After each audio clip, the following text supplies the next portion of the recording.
Saya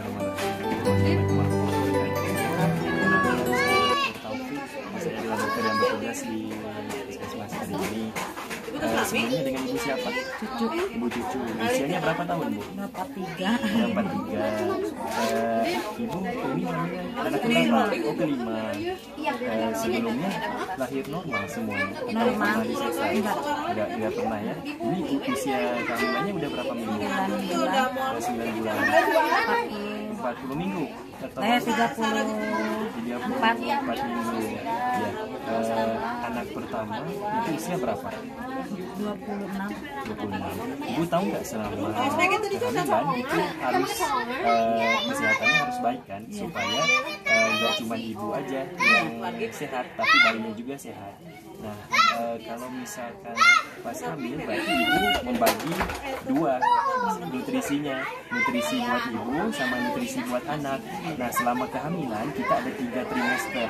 Trimester 1 itu berapa bulan, ibu tahu nggak? Jadi hamil itu kan 9 bulan. Nah, jadi dari 9 bulan itu kita bagi 3 trimester, yaitu 3 bulan pertama, 3 bulan kedua, dan 3 bulan ketiga. Nah, selama 3 bulan pertama dan 3 bulan kedua itu harus benar-benar dijaga. Kenapa? Karena pas waktu itu pembentukan janin itu baru membentuk itu organ dan lain sebagainya. Nah, ibu tahu nggak selama kehamilan itu harus makan apa aja? Ya, bergizi. Contohnya apa? Nah, contohnya itu makanan yang tinggi zat besinya. Nah, zat besi, kenapa penting zat besi? Karena zat besi itu membentuk darah. Jadi darah itu kan bawa oksigen, bawa nutrisi juga buat anak ibu. Kalau misalkan makin banyak darahnya, maka makin sehat tubuh anak ibu, makin terbentuknya dengan baik. Nanti pas lahir juga anaknya sehat, gitu kan? Nah, contoh makanan yang tinggi zat besinya apa, tahu nggak? Kangkung, bayam, pokoknya semua sayur-sayuran yang warnanya itu hijau, kangkung, bayam, itu semua tinggi zat besi. Jadi harus banyak supaya pembentukan darahnya juga lebih banyak gitu. Terus ibu usianya tadi berapa tahun? 43. Ibu pernah di KB nggak? Iya. Ibu tahu nggak kalau misalkan usia di atas 35 tahun, di atas 35 tahun itu berisiko buat nah, kalau bisa di atas 35 itu udah pakai KB aja, jangan dulu hamil gitu ya, Bu ya. Nah, istirahat yang cukup, makan yang baik. Oke? Ada yang mau ditanyakan? Ada ya. Selamat pagi, Ibu sekalian. Perkenalkan, saya Dr. Muda Taufik. Jadi pada pagi ini saya akan memberikan penyuluhan kepada Bapak Ibu sekalian tentang penyakit tidak menular. Nah, seperti yang kita tahu, penyakit itu ada 2. Ada penyakit yang menular, yaitu contohnya infeksi. Contohnya sekarang itu lagi boomingnya itu coronavirus gitu. Nah, yang kedua ada penyakit tidak menular, yaitu dari diri kita sendiri. Contohnya darah tinggi, hipertensi, ya, penyakit gula, DM. Nah, di sini saya akan menjelaskan tentang DM atau penyakit gula. Di sini Bapak Ibu ada yang ini nggak punya penyakit gula nggak? Ada ya, Bu ya.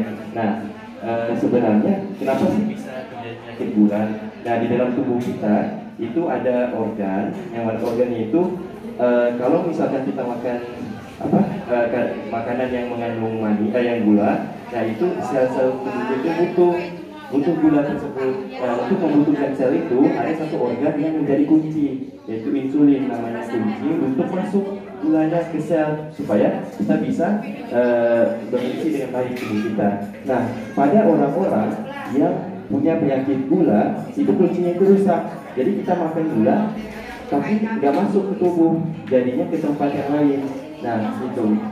Nah, penyakit gula ini salah satunya disebabkan oleh yaitu gula dan dikarenakan oleh turunan juga. Jadi kalau misalkan orang tuanya punya penyakit gula atau di keluarganya punya penyakit gula, nah kita juga bisa terkena penyakit itu.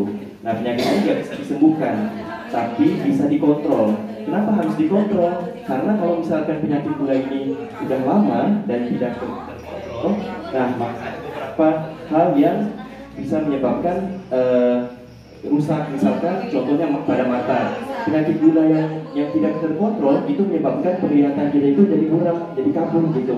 Nah, terus misalkan di kaki kita ada luka. Nah, luka juga bisa sulit sembuh sampai ada yang bisa harus dipotong kakinya gitu. Nah, itu dari gula itu makanya harus dikontrol. Terus juga ginjal juga bisa rusak dikarenakan oleh penyakit gula itu. Kemudian ada penyakit jantung juga bisa. Dan misalkan ada kesemutan di kaki, nah itu juga kita dikarenakan oleh penyakit gula itu. Nah, sekarang gimana caranya? Biar kita bisa mengontrol gulanya supaya nggak tinggi. Jadi yang pertama, yang penting banget itu dari makanan. Nah, makanan kita itu jangan makan makanan yang mengandung kadar gula yang tinggi dan berlemak, yaitu kemudian makan makanan yang sayur-sayuran itu ini banyakin sayur-sayurannya, itu makanan. Nah, kemudian yang kedua itu olahraga. Kalau kita olahraga terus, makanya nanti bisa mengontrol kadar gula di dalam darah kita juga bisa turun. Olahraga itu tiap hari minimal 30 menit.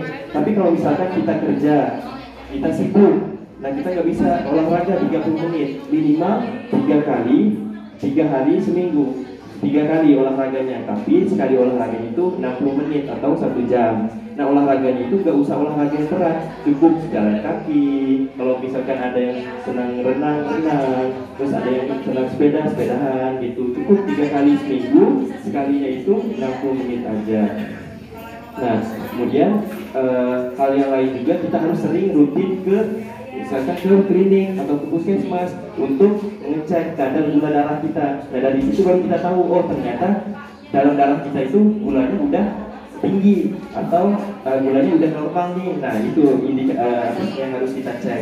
Kemudian kita juga harus sering ke dokter mata. Kalau ada pasien bapak ibu yang punya penyakit gula, harus ke dokter mata karena kita harus cek apakah mata kita itu udah mulai rusak dikarenakan oleh penyakit gula itu. Nah, ini kan bisa dicek, kita nggak bisa cek sendiri kan di rumah, kita harus ceknya ke dokter gitu. Terus kalau misalkan pasien bapak ibu punya penyakit gula, ada kesemutan atau ada baal-baal, nah itu juga kita harus cek juga. Takutnya nanti kalau terjadi lukanya sulit sembuh, kita diamin lukanya, kita nggak ke dokter, kita nggak bersihin, makanya nanti lama-kelamaan lukanya itu meluas, ada infeksi, akhirnya harus dipotong kakinya, harus dipotong tangannya, kan nggak mau kan kayak gitu. Nah, makanya kita harus sering cek.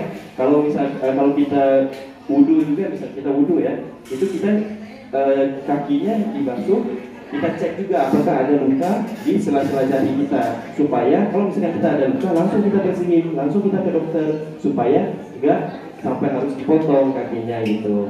Nah, yang penting sekali itu balik lagi tadi, makanannya harus yang gulanya sedikit, jangan makan nasi putih. Kalau pada pasien penyakit yang gula, nasinya nasi merah dan kurangi nasinya gitu. Soalnya di nasi itu kandungan gulanya itu tinggi banget gitu.